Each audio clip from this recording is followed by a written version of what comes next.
ایک شخص نے اپنی نوجوان اور خوبصورت بیوی کے کہنے پر اپنی ماں کو گھر سے نکال کر گدھا گری کرنے پر مجبور کر دیا۔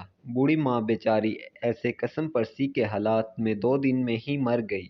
وقت کے بادشاہ نے خواب دیکھا اور خواب میں ایک بزرگ نے بادشاہ سے اسی آدمی کی طرف اشارہ کرتے ہوئے کہا، فلاں بستی میں اس شخص کو اپنے پاس بلاؤ اور اسے 100 اونٹ سونے کی اشرفیوں سے لاد کر دے دو۔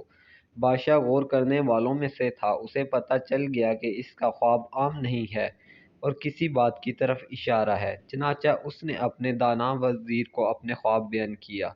وزیر نے بادشاہ سے کہا، بادشاہ سلامت، اگر اس بستی میں وہ آدمی رہتا ہے جو آپ کی خواب میں بتایا گیا ہے تو آپ کے خواب میں ضرور کوئی حکمت چھپی ہوگی۔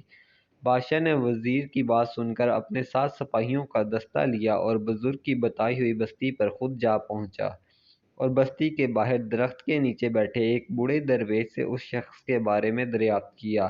تو بوڑھے نے بادشاہ سے کہا، وہ کوئی اچھا انسان نہیں ہے، وہ اپنی ماں پر ظلم کرتا تھا اور اس کے ظلموں کی تاب نہ لاتے ہوئے اس کی بوڑھی ماں دنیا سے رخصت ہو گئی۔ جائیں، بستی میں پہلا مکان اسی کا ہے۔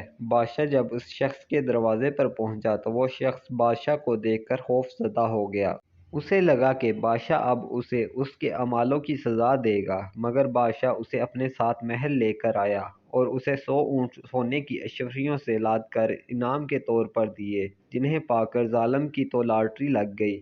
وہ بادشاہ کا شکریہ ادا کرتے ہوئے دولت کے نشے میں چور چور اپنی بستی واپس آ گیا اور عیش و عشرت کی زندگی گزارنی شروع کر دی۔ ادھر بادشاہ اور اس کے دانا وزیر نے اس شخص پر مکمل نظر رکھی ہوئی تھی اور وہ خواب کی حقیقت جاننا چاہتے تھے، مگر کئی سال گزر گئے، اس شخص کے حالات میں کوئی تبدیلی نہ آئی۔ وہ عیش و عشرت اور شباب و شراب میں ڈوبا اپنی خرمستیوں میں مصروف زندگی گزار رہا تھا، اور پھر ایک دن نشے میں اپنے ہی گھر کی چھت سے گرا اور مر گیا۔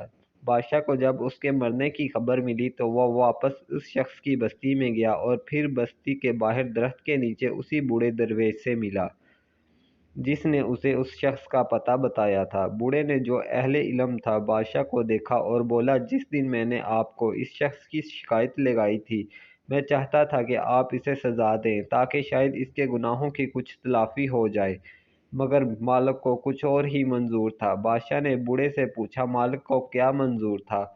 محترم، بوڑھا بولا، اس دن آپ نے اسے سونے سے لدے ہوئے اونٹ عنایت کیے تو مجھے پتہ چل گیا کہ رب کائنات نہیں چاہتا کہ یہ شخص توبہ کے قریب بھی جائے، اور پھر ایسا ہی ہوا۔ دولت کے نشے میں چور ہو کر وہ ہر چیز کو بھول گیا۔ آسائشوں نے اسے نہ تو اس کے خالق کو یاد کرنے دیا اور نہ ہی کبھی اسے اپنے کیے ہوئے کاموں پر ندامت ہوئی، اور اسی عیش و عشرت میں اس نے کبھی توبہ نہیں کی اور ہلاک ہو گیا۔ اگر آپ کو ہماری ویڈیو اچھی لگی ہو تو چینل کو سبسکرائب لازمی کریں تاکہ آپ کو مزید آنے والی کہانیاں ملتی رہیں۔